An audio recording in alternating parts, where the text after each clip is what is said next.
السلام عليكم ورحمة الله. النهاردة هنعمل مع بعض صينية بطاطس في منتهى الجمال. طعم مختلف بس تجنن، مش هتشبعي منها. أول حاجة عندي بطاطس، كيلو بطاطس. ده عندي من كوباية ونص جبنة شيدر على موتزاريلا، بصلتين كبار، ملح وفلفل، ده بارميجان أو جبنة رومي، شوربة وزيت زيتون. أول حاجة نقطع البصل جوليان.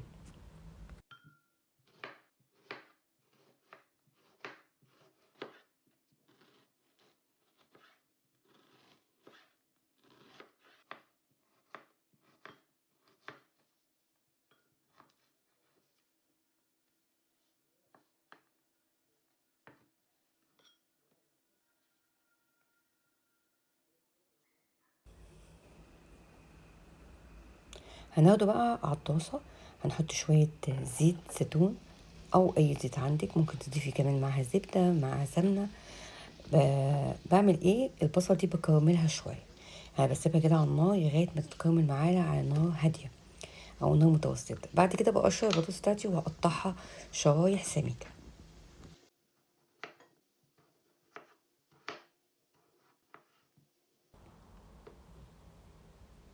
شايفين هو ده السمك المظبوط، ولا هي رفيعة ولا هي أضخم من كده.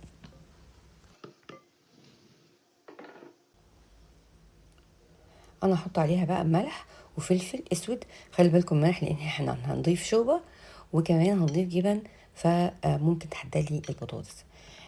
فنظبط الملح وبعد كده لو احتاجنا نزود. هنقلبهم كويس مع زيت الزيتون. هنخلط معاها شويه الشيدر مع جبنه موتزاريلا وشويه بارميجان، وهنسيب جزء نحطه على الوش ونقلبهم كويس.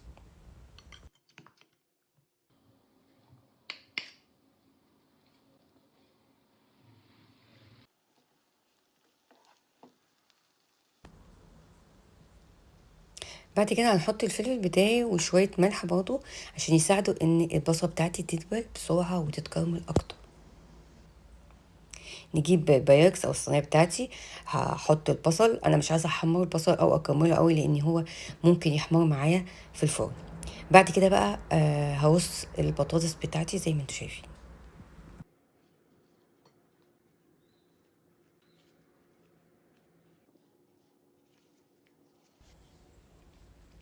على الكيلو البطاطس انا ضفت كوباية شوربة، ممكن تستخدمي مية وماجي. نضيف بقية الجبنة على الوش، الجبنة موتزاريلا مع الشيدر مع البارميجان. بعد كده نغلفها بورق الفويل ونحطها في الفرن، فرن حامي جدا على 200 لغاية ما احس انها استوت. طبعا ممكن اكشف عليها كده من جنب بسكينة، اكشف عليها اشوف استوت او لا.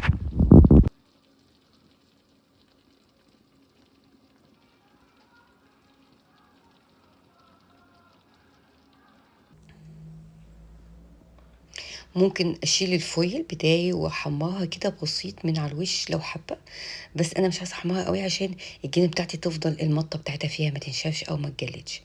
بس كده الوصفه خلصت يا جماعه، وصفه جميله جدا، جربوها هتدمنوها، هتعملوها على طول. يا بيكون وصفه عجبتك ولا عجبتك ما تنسيش تشجعيني باللايك سبسكرايب وفعلي الجرس عشان يوصلك اي جديده بنزله. واقول لكم السلام عليكم.